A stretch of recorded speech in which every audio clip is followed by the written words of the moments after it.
Yes, you guessed it. I've got my mask on, so I am prepared for contact with anyone. And so I trust that this will enable me not to get the virus, but most importantly, that I won't be able to pass this virus on to you. So, is this crazy? It may seem crazy, but there's some even more crazy things that are transpiring around us. Crazy time in which we're living. The information coming out with coronavirus is anything but stable. Some interesting things that you and I should really think about in order to properly assess what's going on and are we being told the truth.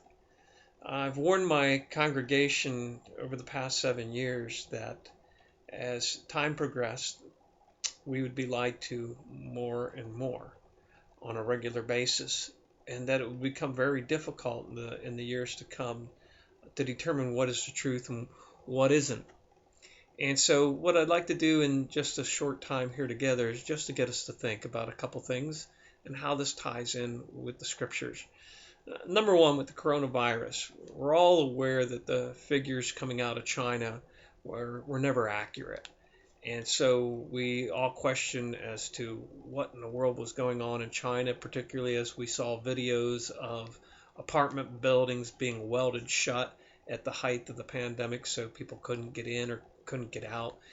We saw people being taken into vehicles by authorities, never to be seen again. We've seen, the top scientists and doctors that have spoken out against their government there in China have disappeared and nowhere to be found. And so there's a lot of crazy things that are transpiring. We've seen how the World Health Organization was supporting China in the marvelous way that they handled this corona virus and the lockdown.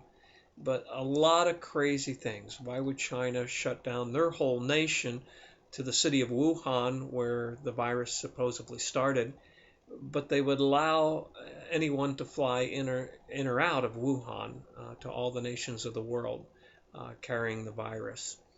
And so there's a lot of unanswered questions. And some of the things that we need to continue to question is why are the numbers of individuals that are dying from this virus being falsified? We look at even here in our own state of Pennsylvania, we see the Lycoming County coroner disputing claims that two individuals died in Lycoming County from COVID-19, and that the Pennsylvania Department of Health then changed that. But of course, at the same time, there was a lot of probable causes of COVID-19 deaths that in one day, 200 was changed on the total there in Pennsylvania. And we see all across the nation as we look online, emergency room doctors and physicians and scientists and researchers in the medical field coming forward and saying that there's a lot of things that don't add up. Uh, Same time, we saw that ventilators were needed for individuals when uh, every physician, emergency room physician, will say that is the last thing you ever want to do is put an individual on a ventilator, and that is in the final hours and the final stages of a person's life. And so we saw that the ventilators that were shipped to New York City weren't even used. The hospital that was built wasn't even used. The ships that the president sent out were never utilized. And of course, they're all saying it because we took the curve and got it way down. At the same time, there were 7 states throughout the United States that didn't put in stay-at-home orders for their people. And quite interesting when you look at Worldometers, and if you can trust that site, they're reporting on all the nations of the world, and of course, even the very states here in the United States, the number of deaths per million. And those 7 states that didn't have stay-at-home orders are actually the lowest in the deaths per million. Now, granted, those states are what we'd call sparsely populated, looking at Wyoming and North and South Dakota. Arkansas in the South is one of the exceptions of those 7 states. But still, a tremendous amount of contradictory things that we even see on the news. Nurse, or an individual, I should say, a woman posing to be a nurse and crying that she didn't have the masks and the protective gear that were needed, and when in fact she wasn't even a nurse at any hospital at that time. Totally fabricated. We've also seen film footage saying that it was a scene in a hospital in Italy, and then at the same time saying that it was a scene of a hospital in New York City. And so a lot of things that just aren't adding up. The number of deaths, particularly that we see in South Korea, which isn't spoken of by the news at all.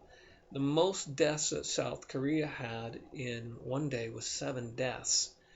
Their count currently stands at only 242 deaths in their entire population of South Korea. I find that kind of hard to believe, especially since their first case of coronavirus was the same day that the U.S. had their first case of coronavirus. And so why in nations such as Taiwan, literally in the single digits, I'm going to just say 6 people died in Taiwan, and also some other Hong Kong, very large population with only single digit deaths. And why is the United States so high? Why are the other countries so high? And there's just a lot of things that are not adding up with the virus. And so I encourage you to think constructively, to think critically, actually is the word I'm looking for, at all that's going on. Do your homework on Dr. Fauci, who is right there reporting every day with the president. And you will see that Dr. Fauci is a Jesuit, that he graduated from Jesuit high school and a Jesuit college. And you need to understand a Jesuit and what they hold to and what they go through. And for that, you would look up Know Your Enemy on YouTube by Mark Farley, and it's free, and you're able to, or at least you used to be able to, take a look at what he says about Jesuits, and you will find the background of Jesuits very, very interesting. Dr. Fauci is an individual that definitely, beyond a shadow of a doubt, cannot be trusted. And so as you begin to look at things, a picture begins to unfold that things are not adding up. And so I just want to take and pause here for a moment in that thought, because I want us to go to the scriptures, and I want us to find comfort in the reality of all the misinformation and all the confusion that's around us, that there's one that never changes, and that, of course, is Jesus.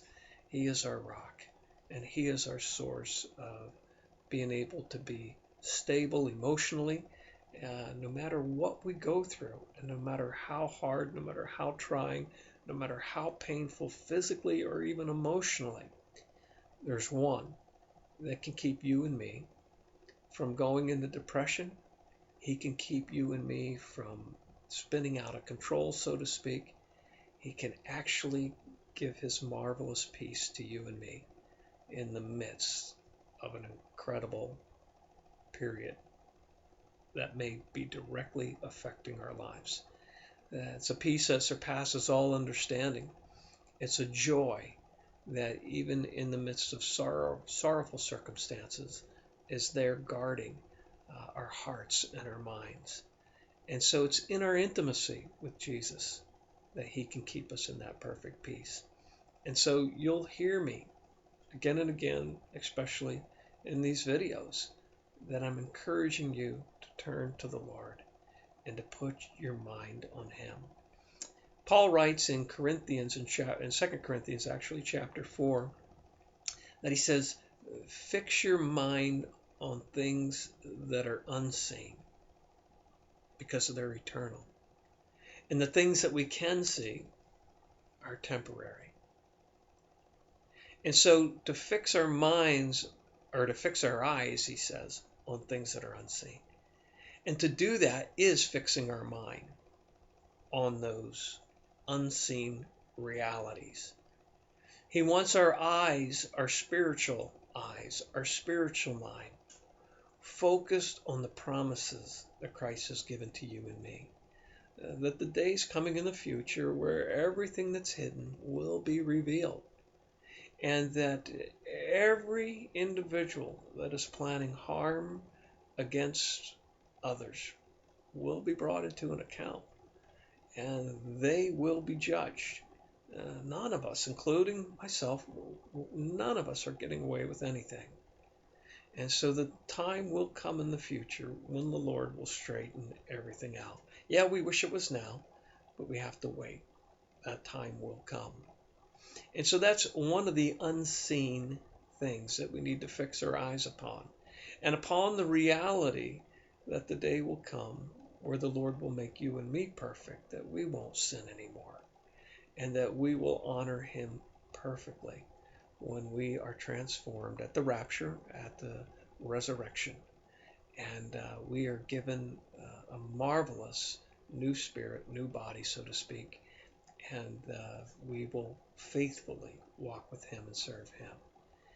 And so I want to encourage you, keep turning to the Lord.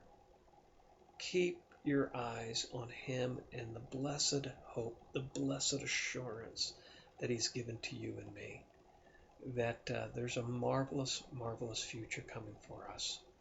And so thank you for just spending a few moments here, thinking critically, to take a look at what's going on in the world around us.